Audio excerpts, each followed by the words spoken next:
Welcome to Caffeine Fix PHX. My background being science, I'm thinking, well, I wonder what makes it start going bad. And the more I learned about it, it's the oxygen in the air, as it does with a lot of products. Things will start to oxidize and change.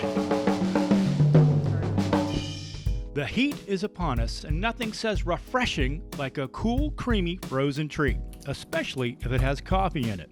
From the ingenious mind behind the chill delight known as Dippin Dots, now comes a freight train of nitrogen flash frozen coffee beads known as 40 Below Joe. And the future holds no boundaries for this local Joe.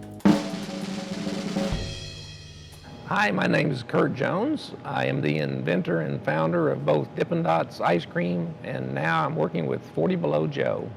We're here in the Grand Canyon University Innovation and Tech Center, your base of operations. Why did you choose GCU? Well, we're actually headquartered back in the Midwest. We have a production facility in Carbondale, Illinois, and we also have an office in Nashville, Tennessee area. But we wanted to have a West Coast operation to be able to ship product, to California and places out that way. But I've always loved Phoenix area, and I got to know some folks here at the GCU campus. And specifically, the Dean of Business, Randy Gibb, had asked me probably a year and a half ago about would I be interested in maybe putting an office here. He was telling me about the new complex they had.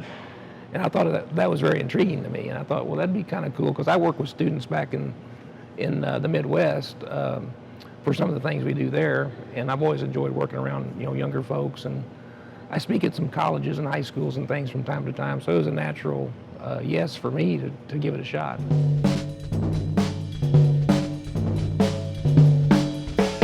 What's the advantage of having this kind of setup here? Well, it gives us some good visibility. We're a brand new product and a brand new brand, if you will. And so a lot of people come through the campus, obviously. Our product is actually geared towards really people of all ages, because, with ice cream, you're probably marketing more to the younger crowd. But we feel like the kids that grew up eating beaded ice cream are now going to Starbucks.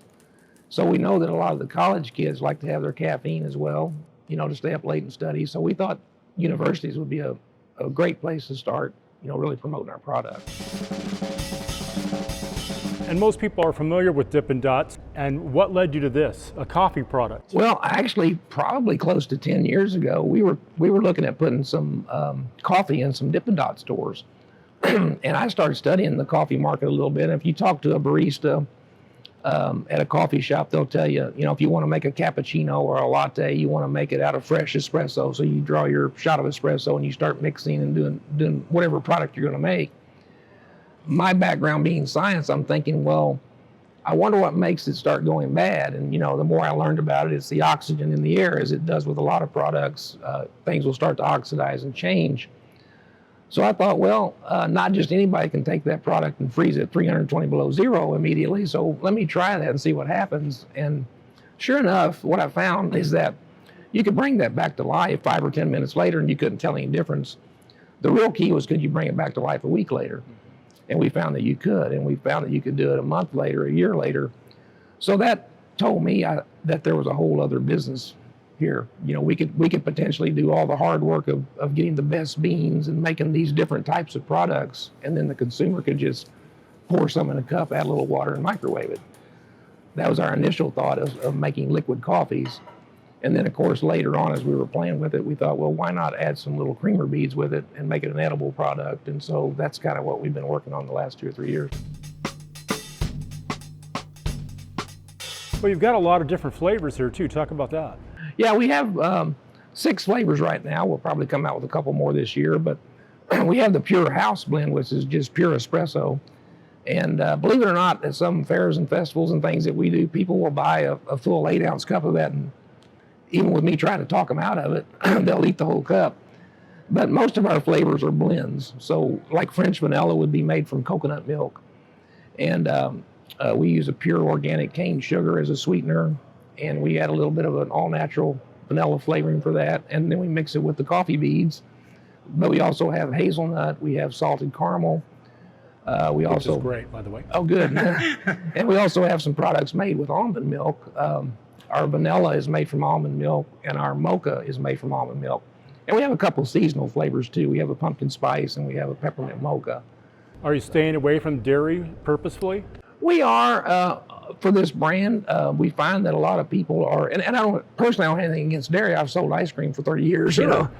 But we do find that a lot of the folks going forward really like plant-based products, and a lot of people are already, using almond milk and coconut milk. So yeah, we're pretty much focused on that at the moment, is doing that.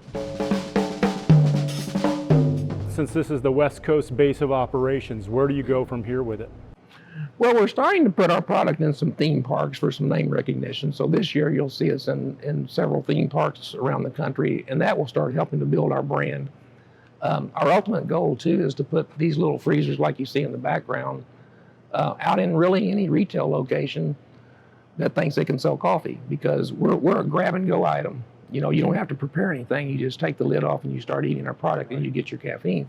So this can go into a hospital gift shop. It can go into a coffee shop. It can go into a family entertainment center. It can go into a university student center. There's really, again, because of the wide demographic, we can put it in a lot of places. So we're trying to build a distribution business, if you will, that other people can handle our product. So we would sell it to them at wholesale. They would mark it up, and it's a grab and go item for the consumer. I love the design of it. I mean, you've really thoughtfully put this together from just, your flavors, your products that you put into it, the almond milk, the coconut milk, and the fact that you can do so many things with it. It's versatile. I mean, like you said, you can eat it by itself, right, as a snack, or you can add it to your coffee. You can make coffee out of it. You can add it as a topping to ice cream or cereal or something, like anything you want to do with it. It's really versatile. I think people will find ways to use it that we haven't thought about. I'm sure. Pancakes. So, exactly. Well, right. Yeah, you could certainly cook with the espresso beads. We're also working on things in the future where we might have I'm actually going to build a prototype, hopefully with a college kid somewhere, to where we have basically a coffee, kind of like a Keurig machine, but it would be for our product, where you just pour the beads in top. It would do all the work. You could get it as strong as you liked it, as hot as you wanted it. So we're going to try to build, but there's all kind of things you can do with the product. Your mind doesn't stop working, does it? No, I'd probably sleep better if it did, so maybe someday. Well, thank you for taking the time. Thanks for coming here all the way from Nashville to talk to us. We really appreciate it, and we're really excited to see what's going on, and we're really excited that it's here in our town. Well, thank you. My pleasure. Pleasure nice to meeting meet you.